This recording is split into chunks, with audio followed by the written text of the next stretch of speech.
Ito po yung ating barangay road at ito naman po yung ating tubig dito mga kaparmlat. Yan, along barangay road mga kaparmlat. Maraming pananim yung ating property ngayon. Yan, tapusin nyo po yung ating video at dito po sa poste na ito mag-start po yung property. Mayroon na pong muhon at bakod po ito mga kaparmlat.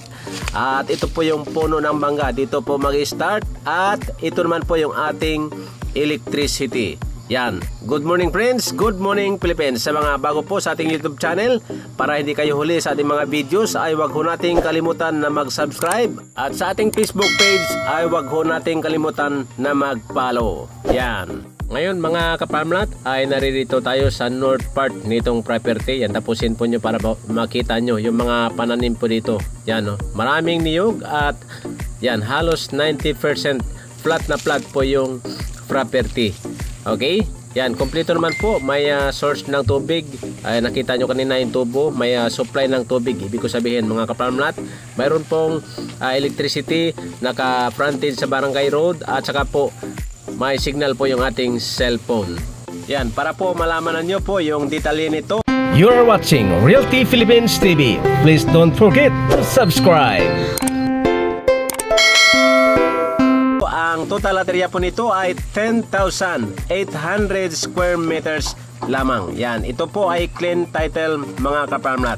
At ang ating location po ay Pami, Laguna. Yan, malapit lang po tayo sa bayanhon ng Pami at malapit lang din po tayo sa Marcos Highway.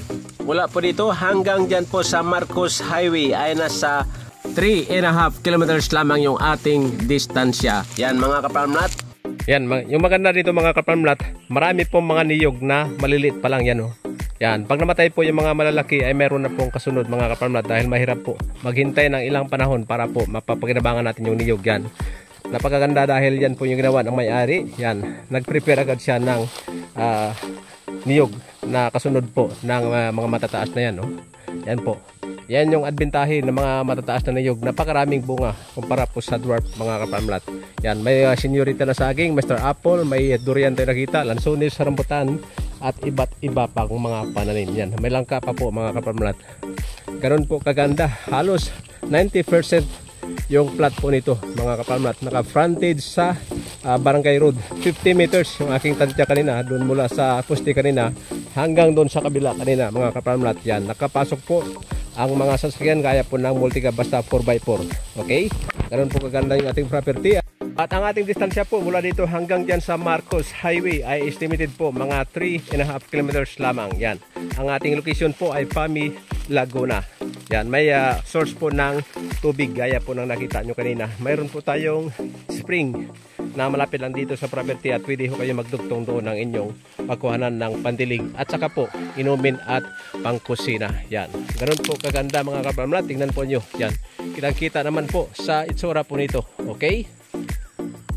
Bago tayo magwakas, binabati ko po lahat ng ating mga subscribers sa iba't bahagi po ng bansa at sa buong mundo. Yan, thank you po sa inyong suporta at sa mga nag-inquire po. Yan, yung the best po na tanong ay kung saan po yung location mga kaparmlat.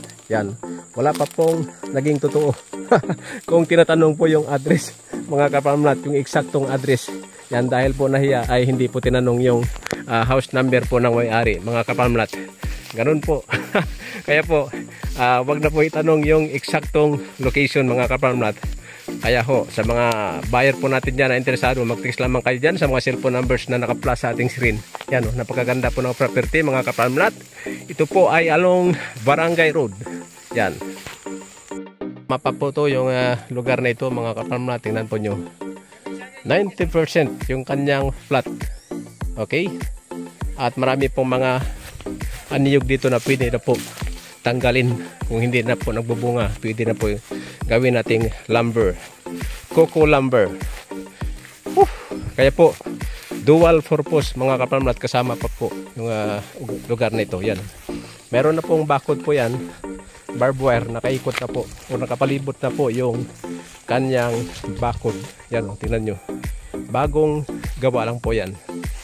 Okay, yung tubig dito mga kaparmlat. Yan o, Yan. At gusto ko lang po idagdag pa mga kaparmlat sa mga bago po sa ating YouTube channel. Yan, tumatanggap po kami ng mga pagpapatitulo po ng lupa, gaya po ng transfer of land title, application of original certificate of title, land surveying, landscaping services, at saka po house design and construction. Yan, pati po delivery po ng seedling at saka po tree planting. Yan po para ho mabigyan po kayo ng mga seedling, at kung nabili po nyo yung property na wala pong tanim, yan, makakatulong po kami sa inyo mga kaparmlat. Yan, isa po yan sa gusto po namin na lahat po ng makabili ng mga property po sa magitan po ng ating broker ay makakuha kayo ng seedling para po lagyan po natin ng pananim. Yan, pagkaganda mga kaparmlat. Maraming mga dapat tayo magawa dito sa ating bansang Pilipinas. Yan, sa mga nasa abroad po ay pwede ho kayo umuwi na para po dito na tayo magsama-sama atin pong pagandahin yung ating bayang Sinilangan. Okay? Yan. Kung hindi man kayo uwi ay dito ho kayo mag-invest para po yung inyong pera po ay magkaroon po ng project yung inyong pera mga kaparmlat. Yan, ito po yung mga damo dito. Pwede ho tayo maglagay ng kambing dito mga kaparmlat. Yan, binabati ko po lahat ng ating mga kababayan na talagang masugid na sumusbaybay sa ating himpilan, sa ating channel mga kaparmlat. Yan, ang pinakamarami po ay agent yung mga nanonood dito. Yan, para po sila ay kumita din mga kaparmlat. Huwag lang po yung i-announce po sa channel na kung kayo po ay may nakita sa ibang channel ay inyong ipaalam sa amin dahil puntahan po namin. Yan po yung mga banat ng iba po mga kaparmlat. Confident sa kanilang ganong prinsipyo, pero yun po ay pangit. Okay? Yan, maliban po sa ating mga pananim ay pwede ho tayo mag-alaga ng baboy dito, manok, lahat ho ng uri po ng nangingidlog para po hindi na tayo bibili sa supermarket mga kaparmlat. Natural yung ating ipapakain dito. Pwede ho tayo kumuha ng niyog, lagyan po ng darak para po sa pato. Yan, at saka sa baboy.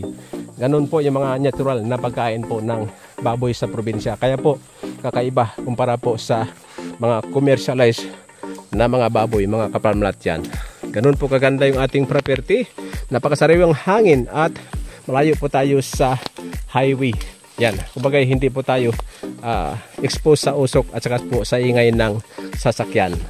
Yan po, marami po salamat at muli from Pamid Laguna. Ako inyong kaparmlat, Rosindo Saminyan. Kayo po ay nanonood sa inyong #1 Real Estate Referral Channel, Realty Philippines TV.